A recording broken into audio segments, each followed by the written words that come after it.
Hey, Jay. Thank you for joining us, everybody. I'm Rob Eshman. I'm the national editor of The Forward. I'm the former editor and publisher of the Jewish Journal. And I am thrilled to have this cocktail, cooking, and conversation today with my friend Jay Sanderson. Jay is the president and CEO of the Jewish Federation, and he is the chairman of the Large City Federation subsidiary of the Jewish Federations of North America. He's also, like me, a passionate, extremely knowledgeable cook and foodie. And Jay and I have known each other more than 20 years. We've had our ups and downs, but we've always smoothed it over with food. And in fact, I always say the best part of being upset with Jay or Jay being upset with me is the makeup meals. So Jay, welcome. Thanks, Rob. Jay, I don't see. There you are. Oh, look at you in the kitchen with the apron. Okay, so there's lots of serious things to talk about, but Jay and I always kind of, like I said, bond over food. So I thought this would be a little different than just a serious discussion because Jay is going to share some really great recipes with us. What are you cooking today, Jay? Well, this is what I would call the beet and caraway variations. When I was thinking about Shavuot, I was realizing that the times I spent with my grandmother in her house, and I would walk in, she'd be making borscht and she'd be making blintzes. And I'm not making blintzes, there's not enough time, but I have a really crazy version of beet soup borscht that I do with a lot of different fun ingredients. And then because you wanted the cocktail, I thought, why not do a variation of the soup in a cocktail? So it's a beet cocktail and with caraway, and it's gonna be a beet soup with caraway. And this is kind of time to Shavuot, which, as you all know, is next Thursday. I think May 28th is beginning. And traditionally on Shavuot, we eat dairy food. There's a lot of reasons for that. I wrote about it in the forward. And so that's why I asked you specifically to do something dairy. Where was your grandmother from? By the way, there is dairy in the soup, but I wanted to make a cocktail that I want to drink, and I couldn't, as we talked about before, I couldn't come up with a recipe and that had dairy in it. So my grandmother was from Hungary, my grandfather was from Russia. So this is a Russian influenced session, right? It's really Russian influenced more than Hungarian influence. So why don't we start cooking, and then as we're cooking, we're gonna talk too. What are you okay, gonna start? So start with a cocktail? You want me to make? I'm gonna make a cocktail. And if I'm gonna give any lessons about cooking, it really is making sure the temperature of everything you're doing is exactly what it's supposed to be. So the vodka was in the freezer, but I took it out, and the glasses, in order for them to be nice and cold, I had it in the freezer. And the first thing I'm gonna do when I make this cocktail is I am going to put a rim on this. This is dehydrated beet. So I'm really interested in pickling and dehydration.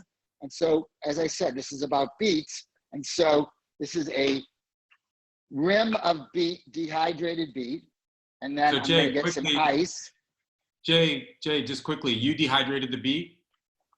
I bought these, but I do dehydrate. So dehydrating is really cooking something for a very long time if you don't have a dehydrator, if you do it at like 140 degrees overnight, you're gonna dehydrate the beet. But in this particular case, right. So I'm gonna put some ice in here so that I can, now there's also, do you shake a cocktail? Do you stir a cocktail? This is a stirred 3-ingredient cocktail.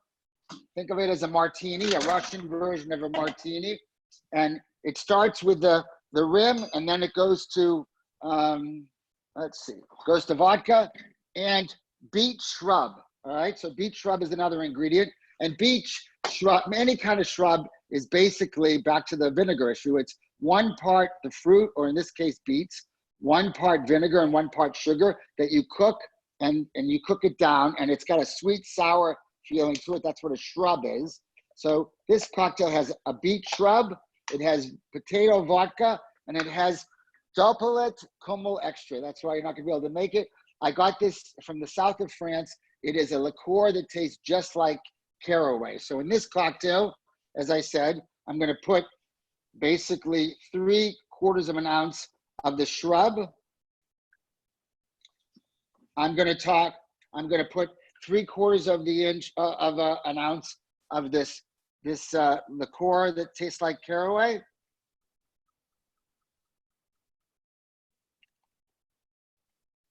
And I'm going to put 1.5 ounces of vodka. Again, it's a 3-ingredient cocktail. Most good cocktails, especially if they're on the boozy side, are 3 ingredients. And I like boozy cocktails. I guess if it's really warm out, I'll do something that's a little more tiki-esque. But this to me is, this says Russia. The shrub has no alcohol in it, right? The shrub is vinegar, 1 part vinegar, 1 part beet, and 1 part sugar. Then the stirring it. Or has a little bit of alcohol, or is it highly alcoholic? It's pretty alcoholic. It's pretty alcoholic. Okay. Then I'm going to get my strainer,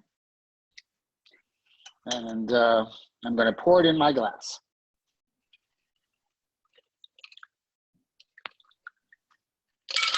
As I do what a bartender shouldn't do, the pressure of the camera, and I have 2 ice cubes.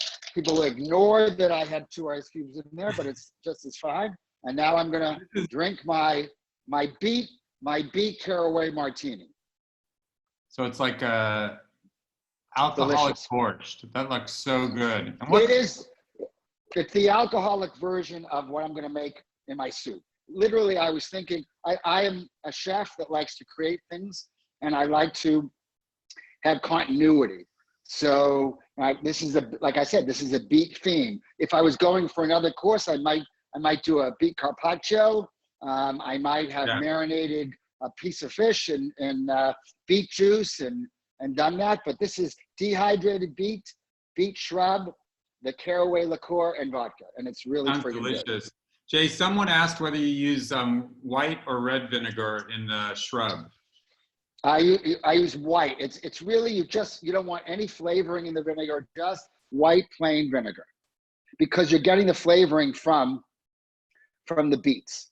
And I've made blood orange shrubs and grapefruit shrubs and all kinds of strawberry basil shrub I make. And it really adds to a cocktail because the balance, right? Great cooking and great bartending is all about balance. And there always has to be acid. I'm a huge fan of acid. Actually, I'm not serving this, but this is pickled tomatoes, and I'm kind of known for. I make pickled tomatoes. And again, a little acid is good. So cheers. A little toast before you move on to the borscht. Yes. Can you hear me? And here, by the way, so yes. We're getting some Oh, that's the beet. We're getting some comments that the feed is a little choppy. So I don't know if we could do anything about that, but in the meantime, just bear with us.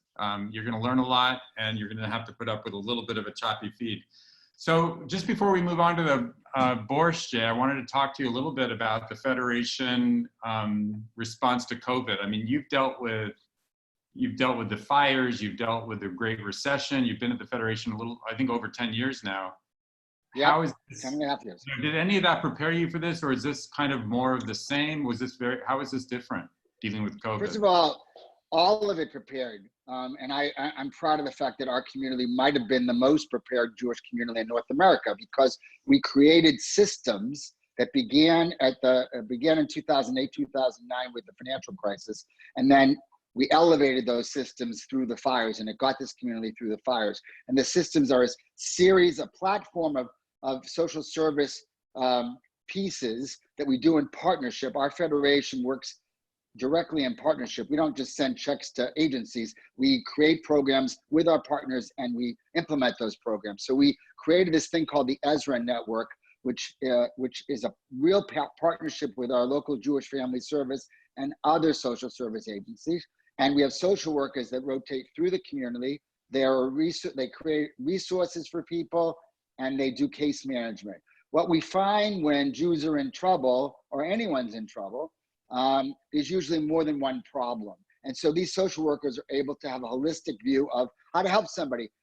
Very rarely is a check all the person needs.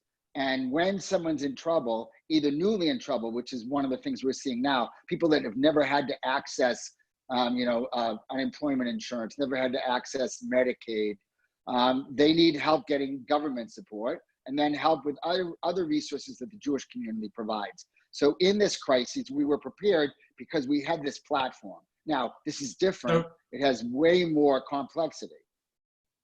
So give me a sense of some of the things that that you're doing to address these needs.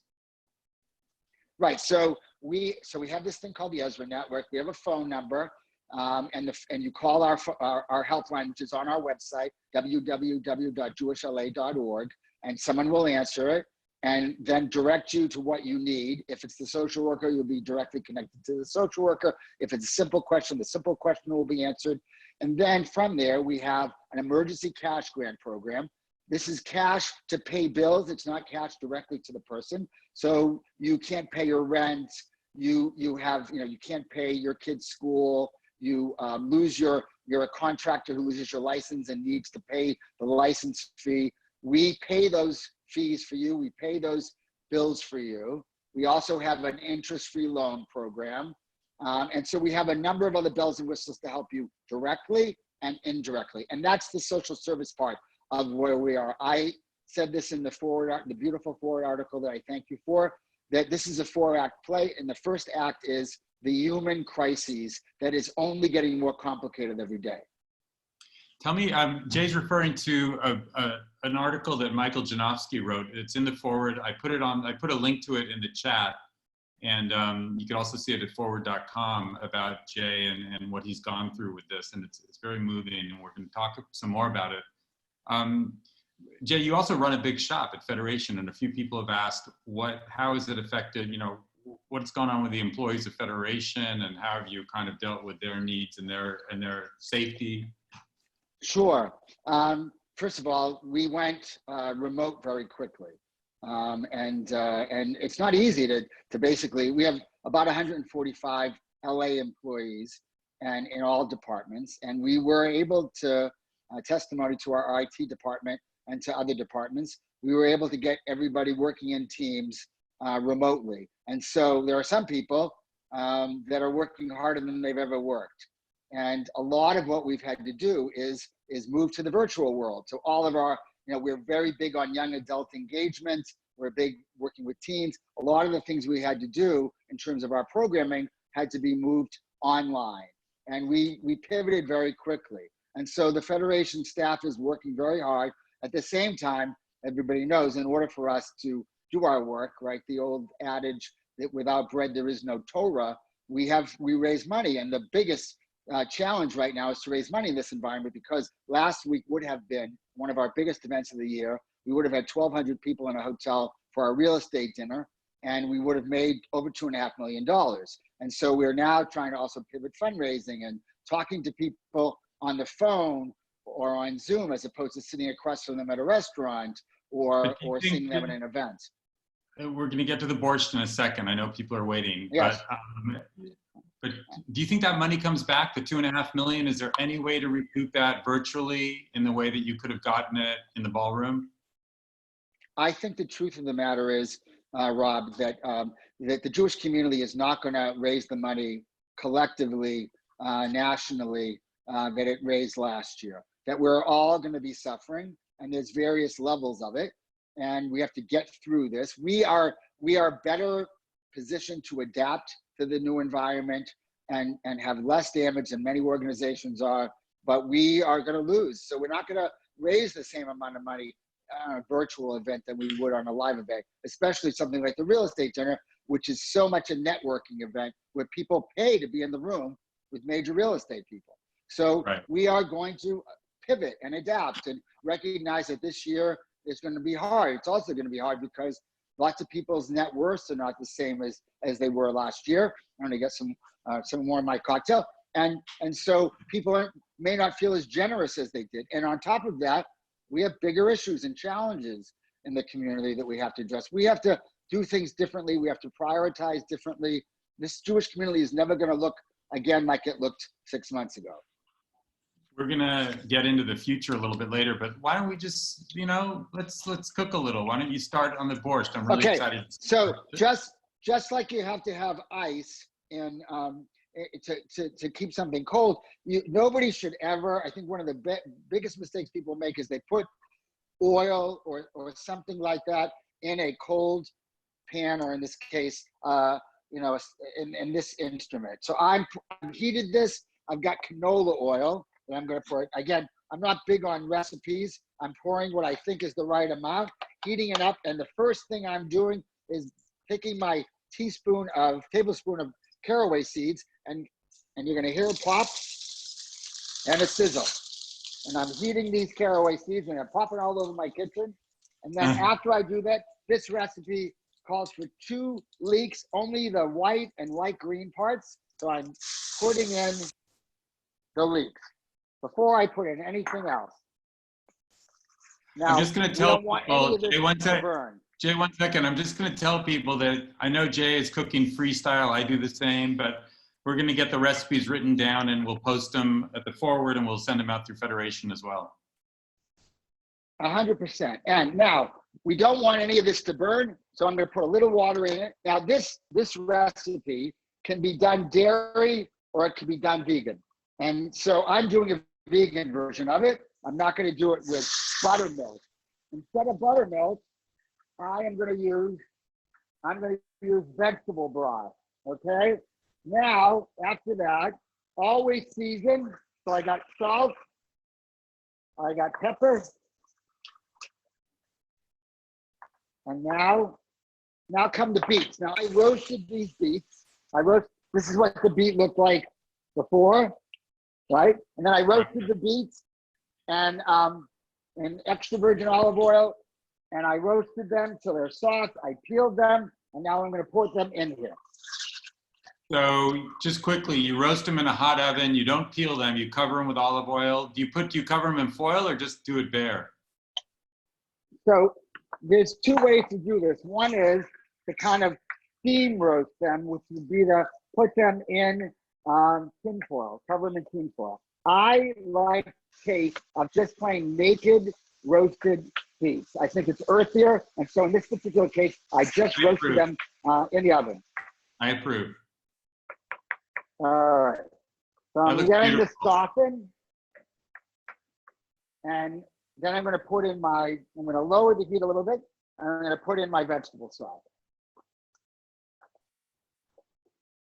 Now, obviously, you see that this is very chunky. What it's going to happen after this cooks down a little bit, is I'm going to put it in the blender, and that's where it's going to get that velvety texture. Jay, have you tried this just with water? No stock, no chicken broth? I have not, because I really like to build depth of flavor. And so by putting in the vegetable stock, it adds another component to it. So I'm going to let this simmer down. I'm going to let the caraway and the leeks and the vegetable stock and just, I'm going to let that all blend together. And good. Okay, so we have some time to talk. We can talk some more. Yes, we can talk some more. So Jay, yes. Grab your drink. I will. One of the things Michael wrote about in the article was the tragedy you faced in your life when your twin brother died back in April of COVID. So I know you were very close. I know he's a special person in your life. He's your brother. And I wondered first of all, how did you deal with that in the midst of all this? It must have been very difficult, but also how did that kind of inform your reaction to dealing with COVID in the community? Sure. Look, I think that I hope that I'm an empathic person, but unless something really hits you, you don't know all the elements of it. So all the stories you hear around COVID and the levels of pain and suffering people are going through, I experienced, and that obviously informs me even deeper in my work, maybe more committed. My brother was my twin brother, who's severely retarded since birth, and I was his guardian, and I looked after him, and he lived in a group home. And when we're hearing about nursing homes and group homes and how dangerous they are, in this particular case, my brother was one of 4 men living in this group home, and all 3 of them got COVID-19, but my brother didn't for a week. And I was holding my breath every day, realizing it's impossible he wasn't going to get it, even though he was quarantined with a nurse and staff, and he did get it. This is back in Boston. This is in Boston? This is outside of Boston, north of Boston. And so I was distant, right? So I couldn't get there when he got sick. He, I guess, I would say in a weird way, fortunately, when it hit him, it just hit him. His temperature dropped to 75 right away. And I was then making decisions about how his life was going to end as opposed to how his life could be saved, because it hit him so hard. He had major respiratory issues and everything else that you hear about COVID. And so I wasn't able to do anything but be remote.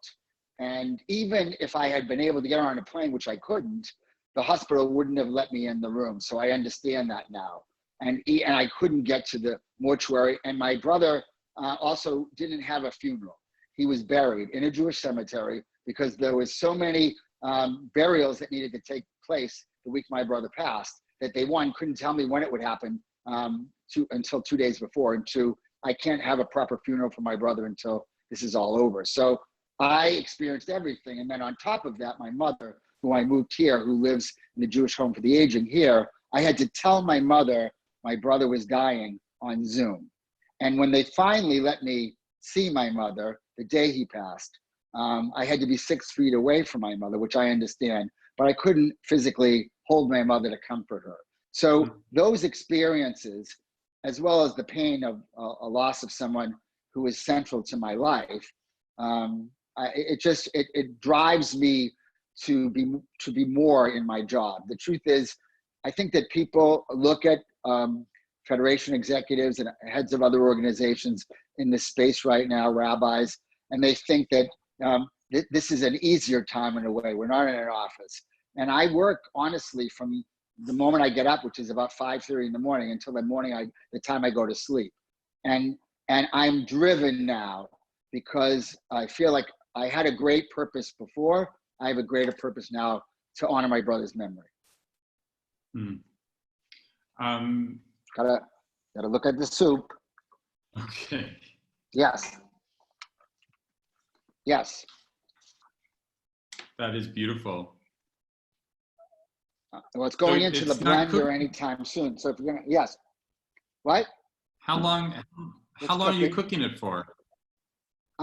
This is as someone who produced food television for more than a decade, this is cooking for as long as it needs to cook for it to go in the blender so I can show you the finished version. But the truth of the matter is, because the beets are cooked and because everything else is cooked, it's an interesting thing. The flavors could meld longer in the pot, or they could meld longer tomorrow when someone was to eat it. Right now, I'm gonna have this done. We're almost halfway through our conversation. I'm gonna let it go for a little while. Then I'm gonna blend it. And then I have to top it with the accoutrements that make this soup even more special than it was originally. Yeah, it's just you were talking about the funeral of your brother, and it's just such an unusual time in the Jewish world where even things like funerals are impossible, and comforting people and Shiva is impossible, and it just makes everything. It just makes everything that like Judaism gives us to kind of give us structure and support has been taken away.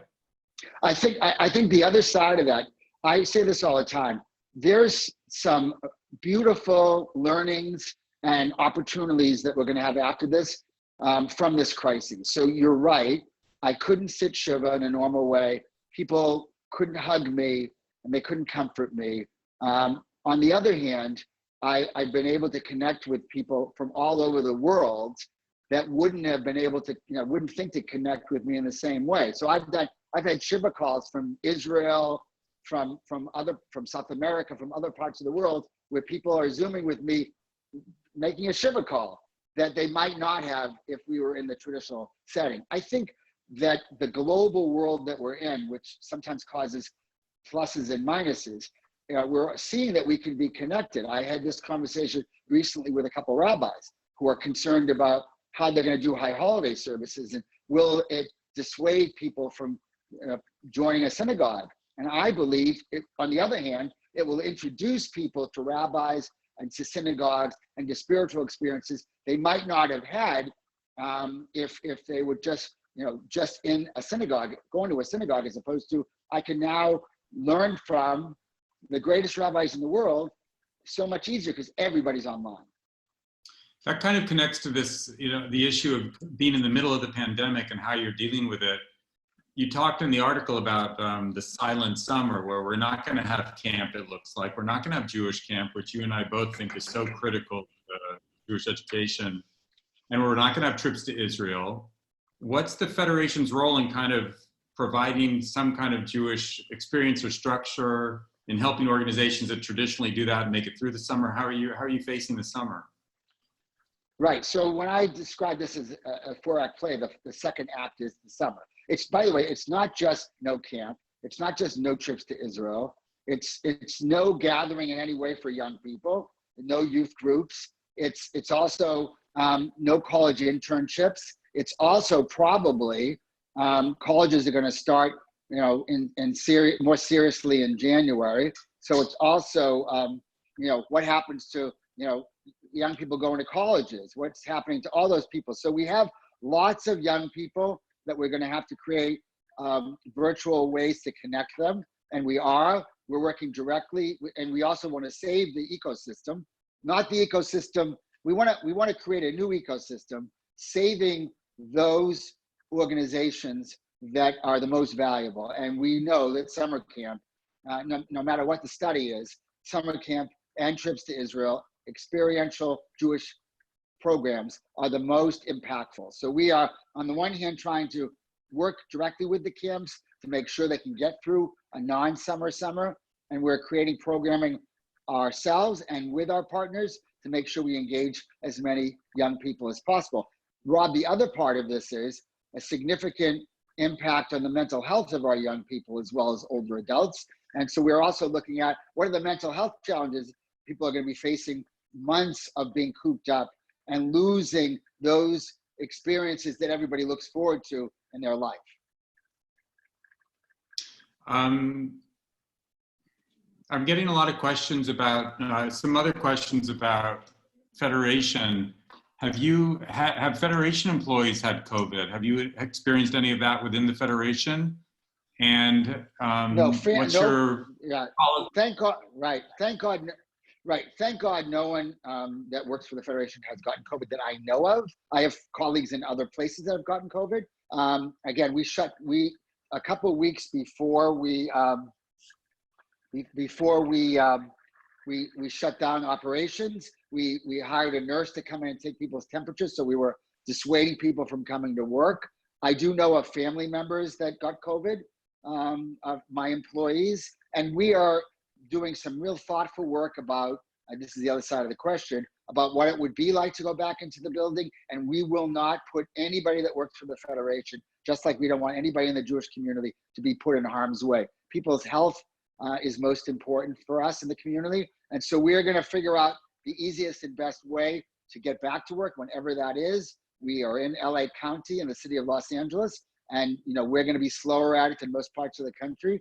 I'm proud of our mayor, Eric Garcetti, our friend Eric, who is being thoughtful and not rushing into things. And we're doing okay now. Look, it's better to be in a room with people, to be creative with people. That is a better way to work, but we're not going to put anybody in harm's way.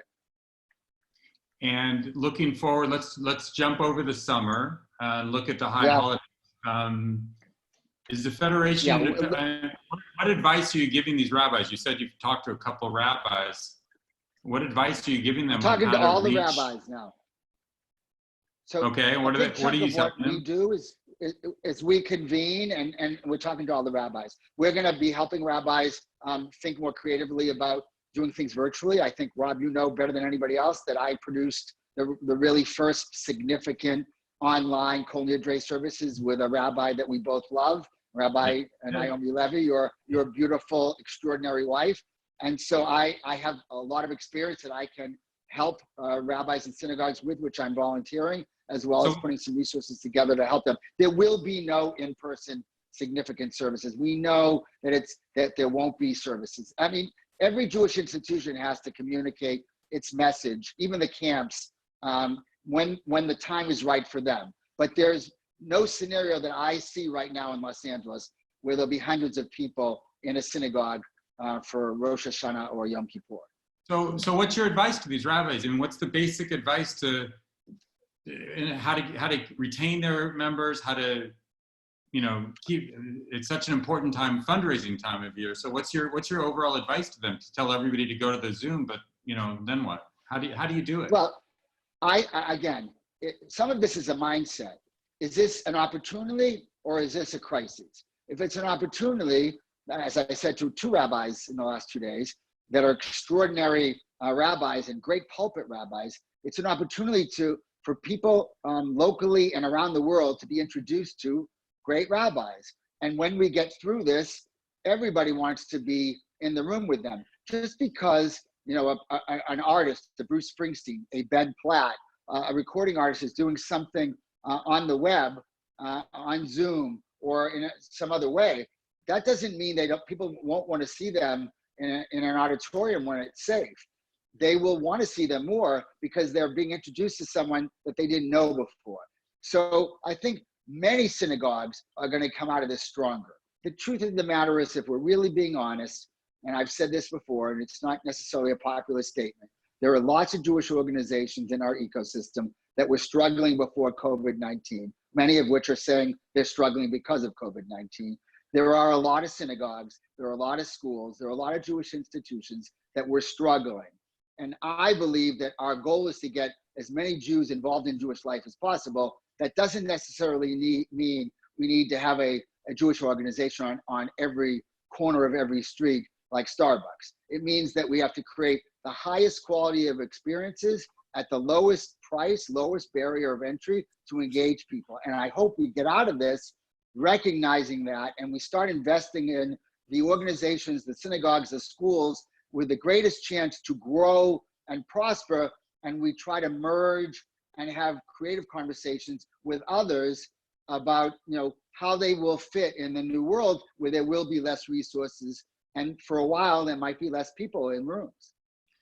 You think there's going to be a lot less resources post COVID under the Jewish community?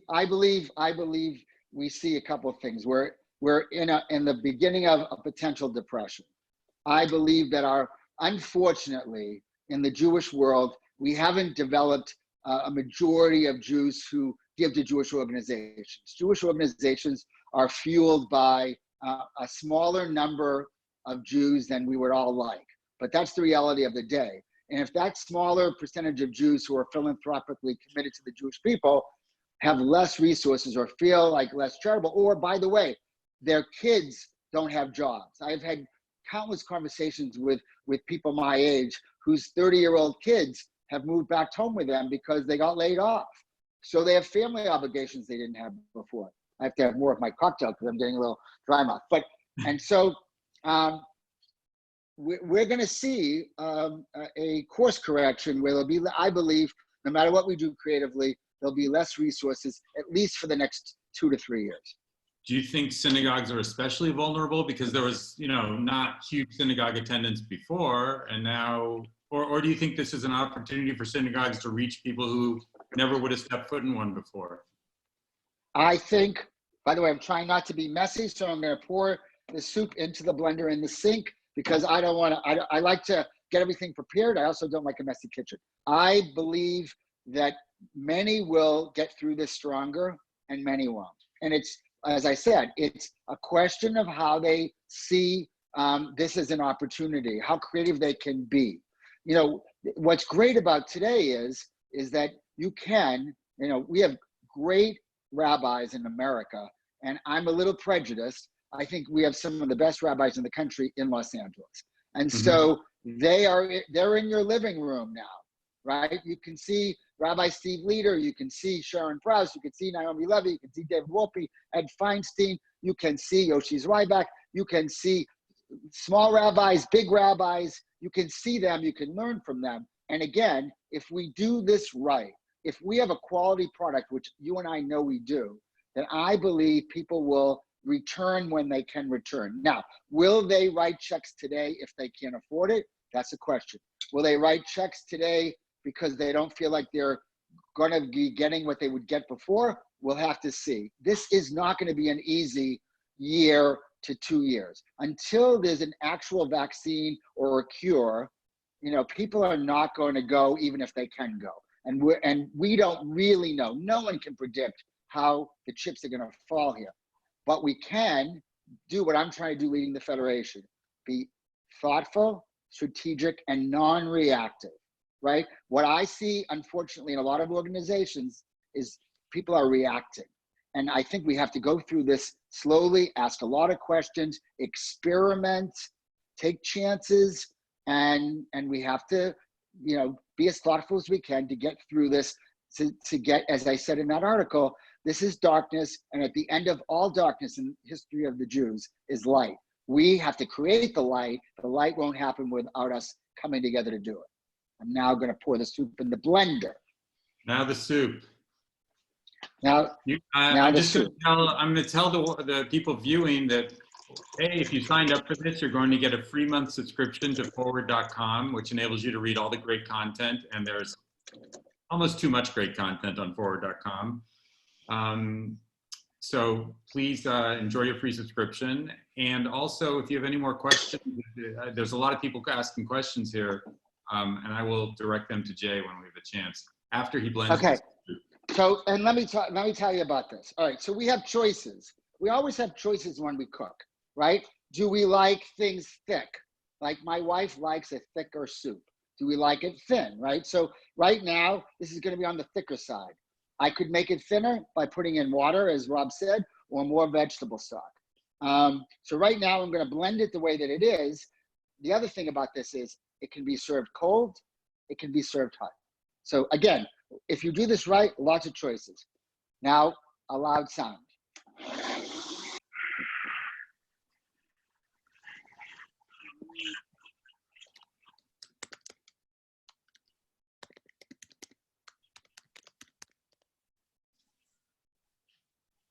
How are we not hearing this, the roar of the blender? You could hear it 4 blocks away when you're at a Starbucks. It's earbud. Oh, what do I know? Yep. I make great sacrifices for the forward. So I have earbuds. All right, now. But now the rest we have of the show, I have the exact same blender. Okay. But this blender is one of my favorite things in the world. It's a must. Now we're gonna get a bowl. Let's see. Now, plating is a big issue. Do we have a dark bowl? Do we have what do we want with the red? You know what? I had dark. I'm going light. Okay. Yeah. Now, I'm going light. Better choice. Pour the soup right here. Okay. I'm hungry. Here's the soup on the thicker side, okay? Now, what am I going to garnish it with? Now's the fun part. Now, Rob wanted a dairy menu, so here we go. This is sour cream with fresh dill. I'm going to put a daub of that in the middle. So you chopped up some dill in the sour cream. Yep, and I didn't do it live because I want the flavors to marinate. Now, here's my secret ingredient. What? Yes. No, I was going to say, I love that you put a lot of sour cream in there. I mean, I think that, why skimp? I like that. Okay, so now this is my modern interpretation, my chefy borscht. What does borscht have? It has texture. So here is dehydrated sauerkraut, right? You make sauerkraut and you dehydrate it like the beets, slow heat for a long period of time. It tastes exactly like sauerkraut. And now, so Jay, did you make that or is that available to buy? You can buy dehydrated, in this case, again, I have a full-time job running the Jewish community in Los Angeles. I did not dehydrate this. I bought it. And you can get it on the shed, in the shed in Healdsburg. California, up in Healdsburg, Northern California. They have a website called The Shed. We can get Great, dehydrated. By the way, you can buy shrubs there and the dehydrated beets and the dehydrated sauerkraut. Okay, now I'm gonna try this. Let me just say, I'm a modest man. This is friggin' delicious. You know, So good. Oh my God.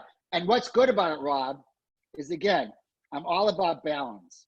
It has saltiness, it has sweetness, it has that sourness that you want, the juxtaposition of the dill with the sauerkraut, with the beets, with the leeks, with the caraway. I don't know. So I think the powdered sauerkraut to me is very inspired. I really want to taste that. I'm giving this to my wife now to eat. Hey, Lori. Laura's coming to get the soup. Laura, come on camera. Hey. This is my wife. Hi. Behind every great Jewish professional is somebody greater. In this particular case, it's my wife. So thank you for that. That looks amazing, Jay. It really does. And have you had that cold? Does the flavors also come out when it's cold? The sauerkraut? Yes, 100%. It tastes great cold. I love cold pork. My wife really likes hot soup. She's making faces that you wish you could see. That's how good it tastes. She's a lucky woman. So tell me, we have a little bit of time to talk about the future. First, we talked about how organizations are going to take a hit financially. Is the Federation planning on furloughing or laying off anybody? Look, we all have to figure out how we're going to be nimble. So there are jobs that we have at the Federation today that are not going to exist for a while. So we have to be, someone makes the gift to the Federation to help the Jewish community, not necessarily to help build our staff. So I am preparing for a decrease in income from fundraising and trying to figure out how we save money. Now, by the way, when you don't do a big event, you're not paying for a big event. And so there's some savings there. But there are departments in the Federation that are not going to be working for a while. And so we're going to be responsible. We're not going to make significant changes, but we're going to do some furloughs on people who don't have jobs. For 2 months in this process, we didn't furlough anybody, even if they didn't have a real job. But now, because I have to be responsible, because I'm responsible to the community and to the donors in the community, we're going to run a leaner operation in the areas that we can't do things. There's not going to be foreign travel until sometime next year.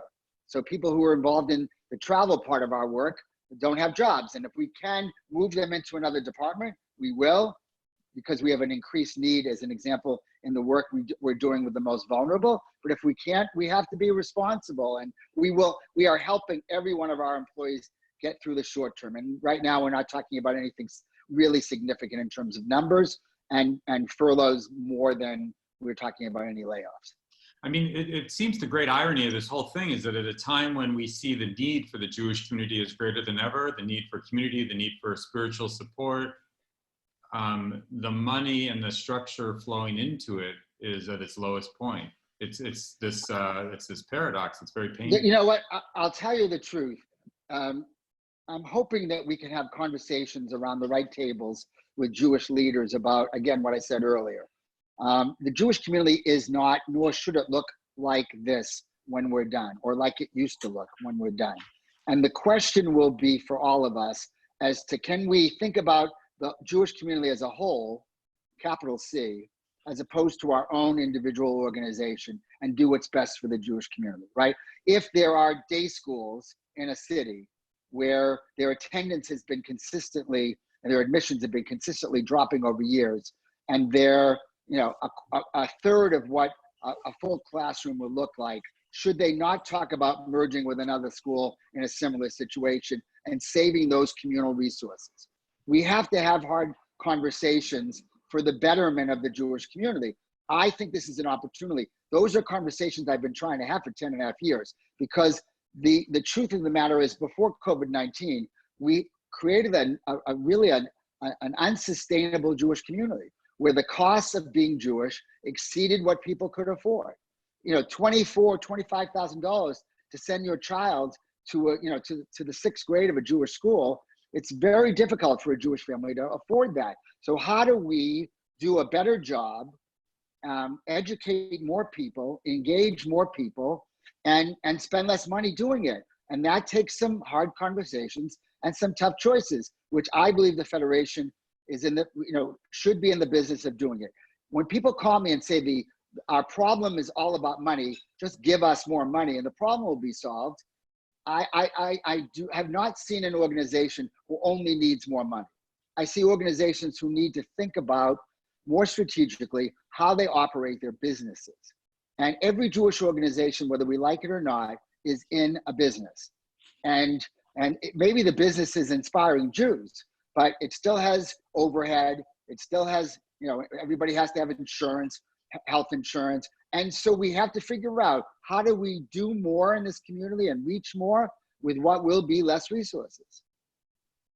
Jay, some of these organizations really do, just like, if they want to go online in a thoughtful and sustainable and effective way, they are going to need money to do that. Or are you saying, if you haven't been online now and you don't have the money to go online, too bad? Well, going online is not an expensive proposition. The truth of the matter is, doing it well. But organizations are saving a lot of money right now, even if the quality of what they're doing online is really high, because it takes a lot less people and a lot less money to do an online event. And we're doing them. We've done events for 800 people. We have an event next week, with the former chairman and CEO, Bob Iger. We did an event with Howard Marks that had 600 people. I'm doing an event with Mayor Eric Garcetti in 2 weeks. To do really good events takes less staff and less overhead, right? So I think the other concern that we should be talking about in the community is, we got heavily into the real estate business. Jewish organizations have historically felt like, in order to attract more people, we need bigger and better buildings.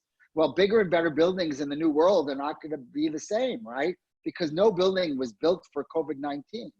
And we're all going to relate to each other differently. So we made bets. We expanded institutionally in ways that we obviously didn't see COVID-19 happening, but we have to think about, we could do better. But it's like you said, a lot of those organizations were suffering because of the real estate before. They couldn't afford what they before. There's no organization locally or nationally that is saying they're in an emergency state because of COVID-19 that wasn't in a pre-emergency state 6 months ago or 9 months ago. Either because their mission, one of the other things we have in the Jewish community that is another thing that I'll probably get in trouble by saying is, mission creep is like in our DNA. There are so many organizations that are involved in things that they don't actually have the qualifications to be involved in, but a donor or the community says you should go in this direction, and then immediately they're in a business they shouldn't be in, where there's somebody else doing that. I mean, there's so much duplication in the Jewish community across so many platforms. Right. The ADL has been fighting anti-Semitism for a very long time, and they're doing great work and have always done great work. And Jonathan Greenblatt is an innovative CEO. There's now, I don't know, could be 100 organizations that are all of a sudden fighting anti-Semitism, even if that wasn't their business a year ago, 2 years ago. That has to be talked about too. The organizations that are really top of class in what they do, we need to invest in those organizations. And those that just are veering in different directions just because they want to survive, we have to really look at is survival what we want in the Jewish community, or do we want to get through this stronger, more vibrant than we ever were, right? We have great, inspirational, thoughtful, creative Jewish leaders. We need to let those leaders help us chart the next decade, 2 decades of Jewish life, and get past our institutions and get back into the dreaming and envisioning what it could be, even in this dilemma, even in this crisis. I really believe, Rob, that when we get out of this, the Jewish community is going to go through a renaissance if we are conscious, aspirational, inspirational, and we get out of our, I got to save my organization for the sake of saving my organization headspace. But right now we're in it. And what's the advice you give to Jewish organizations, including what you're doing at Federation. If you have to lay people off, are you going to be able to give them health care? Furloughed workers will continue to get health care. Is that something you want to see in organizations, including Federation? Yeah, look, there's a difference between furloughing and layoffs. Furloughing, people keep their health insurance. Furloughing is a pause, it's not an end, right? So there will be lots of, look, there are tons of organizations locally and nationally that immediately, like I said, they immediately reacted. They didn't have a plan, they reacted. Some of that reaction was significant layoffs. I worry, by the way, that we already had an issue attracting the best and brightest to be Jewish professionals, that if we were gonna just lay people off because that's what you're gonna do, as opposed to really taking a step back and figuring out what your identity is and what your mission is, and be thoughtful and strategic, like I said, I worry about the end result of what happened right away, which was massive layoffs. By the way, massive layoffs of organizations that arguably might have had bigger staffs than they should have had in the first place, right? If you're raising money and you're spending money and you're not thinking about rainy days, then you might have made different decisions. So we have to protect Jewish workers to the best of our ability. And at the Federation, we're going to do the best we can. Again, we can't control, we can do the best we can at raising money. But we can't do anything about the need in the community. Where we are right now is the need is, up here, and our revenue is like here, right? And our Federation was raising more and more money every year. But if we start seeing this continue to go up and this continue to go down, there's a shift we're going to have to do in how we operate our business. There's a shift that others are going to have to do. The one thing that I know, and you know this, Rob, from the earlier, you referenced that we have had our ups and downs in our relationship.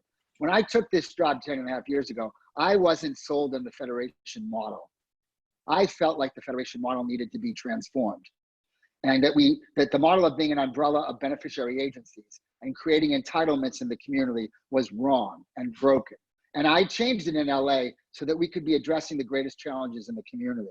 And I believe that we have to continue to evolve, that any organization, including the Federation, which I believe the federations around the country, and you referenced the fact that I'm privileged to chair the large city execs, they are the best organizations that I know of in the Jewish world. They are really stepping up and stepping forward in New York, in Boston, in San Francisco, in Atlanta, in Miami, across the country. My colleagues are really, they're tireless. They're jumping in and solving problems that no one else could solve. So federations are central, but federations can't stay stagnant. We have to evolve and change and adapt to be sure that we are the center of the Jewish community as the community changes. You talked about young people, and federations take, as you know, a lot of money, and there's a limited amount of donors who have that kind of money to give. And you're also talking about young people who are 30, who are now not facing a great work situation. Yeah. So the future, it doesn't look great, does it, for the kind of donors that you're going to need to sustain these large organizations? Look, we had a problem before COVID-19. I called it the perfect storm, where the Jewish community was built on our parents and grandparents. And they gave to Jewish organizations, not just federations, I have a sense of obligation. Call it a Jewish tax. Yeah. I've had countless conversations with donors in their 80s and 90s that they say to me, Jay, I know you're doing good work. You don't even need to tell me. I'm going to write you my check, right? Their kids, they don't do that. Our generation changed, and our kids' generation is going to change. And our kids, unfortunately, and it scares me, are not going to have the resources that we have in the world that I see right now. And they're going to have more challenges, and it's going to cost more money to have a family and all those things. And we're going to have to adapt. And again, the relevant organizations that speak to young people, they will survive. And we have to pivot. And a lot of the work that we've been doing in LA is around young adult engagement. And we have invested millions of dollars. We have the largest young adult staff of any Jewish federation in any Jewish community in North America, because we're committed to build the next generation of Jews. And we're going to recognize that whatever they want is not what we have.